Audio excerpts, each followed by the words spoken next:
episode of Adventures in Entrepreneurship. I am your host, Jared. This is Captain Clay, and we are helping you navigate the tricky waters of entrepreneurship. Clay, today we are talking about somewhat of a touchy subject in that we're going to be talking about people's money. Oh. And Dave Ramsey has a great quote. If you have not heard of Dave Ramsey, you need to get out from the rock that you're living under and find him. Check out Financial Peace University. This guy's incredible. He'll tell you how to manage your money, get out of debt. And one thing that he always says is to, right now, live like no one else so that later on you can truly live like no one else. Question for you. Yes. With Dave Ramsey, how were you initially? How did you come in contact with Dave Ramsey? That's a good question. Learn of him? I'm not real sure. I've heard him on the radio several times. I've been to his conference. I think just through family members was introduced to him. I'm not real sure, to be honest with you. Are you a Dave Ramsey fan? Oh, big time. Really? Oh, yeah. Went through the Financial Peace University, baby steps, that kind of thing. For everybody watching this, you know, I feel like there's kind of like this world out there of self-improvement that people aren't really familiar with, you know, because we were watching TV and watching other people who have self-improved.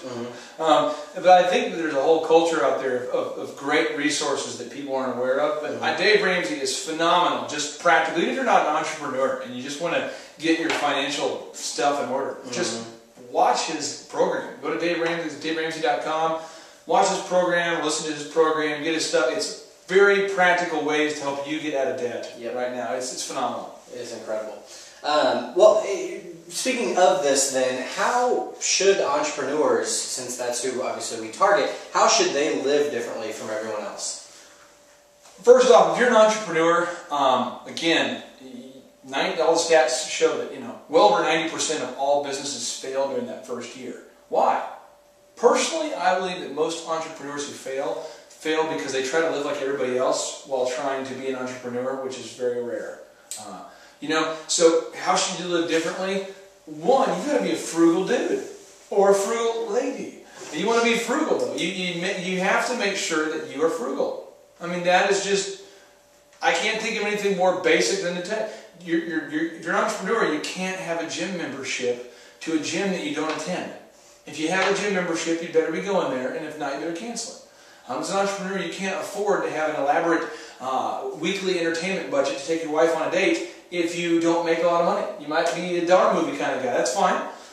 If you're an entrepreneur, you can't afford to have 2 cell phones, 2 car payments, a house payment, and a lot of things if you're trying to start your business, because your business is like a rocket. It needs a lot of fuel when it first takes off. So I'm telling you, if you're an entrepreneur, you're watching this, you're going, where am I going to get that extra $500 this month to get ahead or to pay my lease? Sell a car. Just have 1 car. You and your wife can commute back and forth. The wife drops you off at work, she picks you up later. That's what my wife and I did. I met a lot of entrepreneurs who have like 1 cell phone. I know it sounds crazy that people have 1 cell phone, but a lot of entrepreneurs I've talked to, they've got rid of a cell phone, they have a cell, or the wife has a cell, and that's it. You just have to be willing to question the sacred cows of the American standard of living. You can turn off your AC for a month. I know it's crazy, it's like 105, we have an extreme heat warning right now in Oklahoma. But my wife and I back in, was it 2001, summer of 2001, the summer of fun, the first summer we were married, we didn't have the AC on. That was just something we did. I wouldn't recommend that if you don't have to, but we couldn't afford a yellow page ad and AC. So we went for the yellow page ad. Back in the day, that made sense. People use the yellow pages. If you do that today, you're a sick freak. Don't do that. Use social media or something. But seriously, you just got to be willing to do whatever it takes financially to get there. Whatever it takes. What when it comes to saving, what percentage would you recommend that an entrepreneur save? Rockefeller saved 20% of his gross income his entire life. 10% for his church and 10% for his businesses.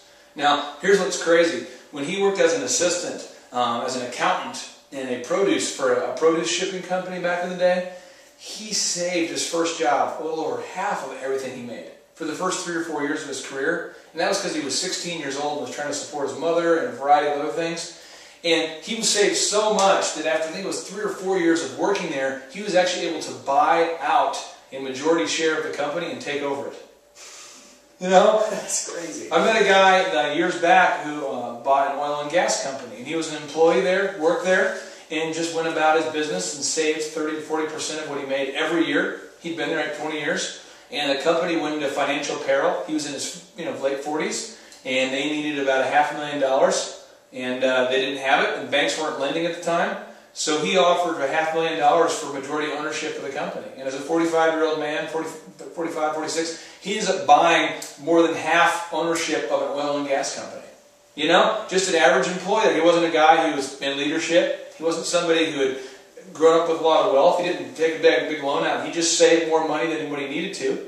He and his wife lived below their means, and the company struggled financially, and he bought it. And now he's retired and probably golfing right now as we're recording this thing. Golfing at 7 in the morning.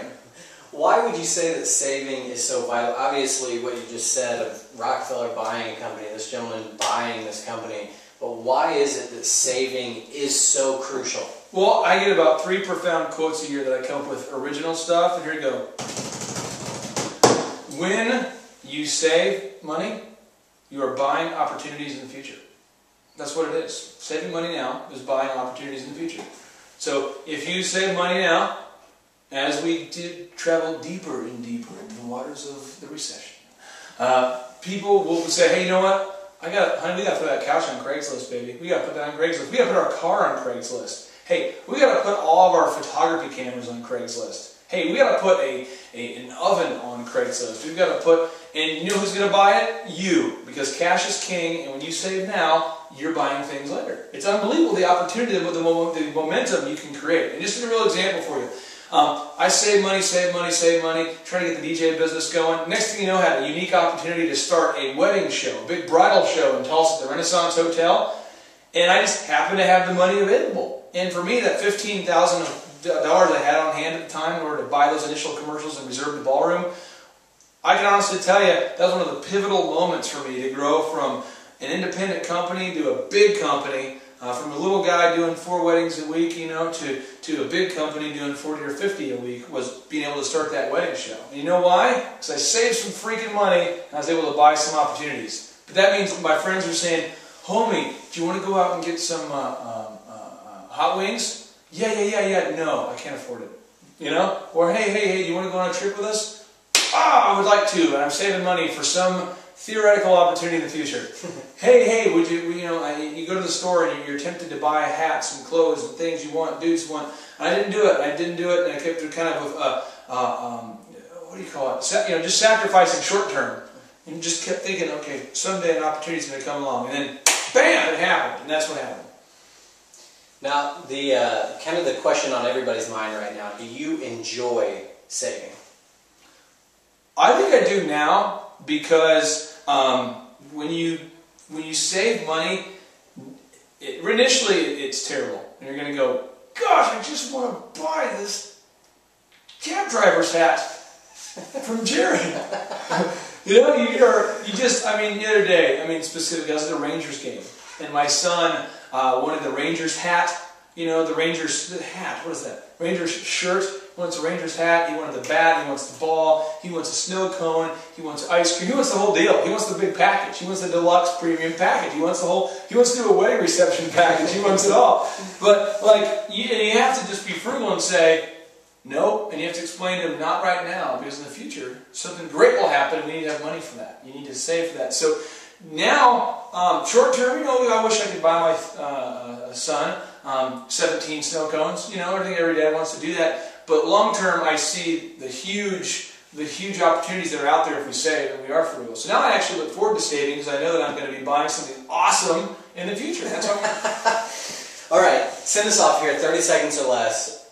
What would you say is the main thing that everyone needs to walk away with today? Right now, you need to write down a specific percentage. You need to talk to your new wife, or if you're watching and I don't know why I said new wife. Maybe you have an older wife.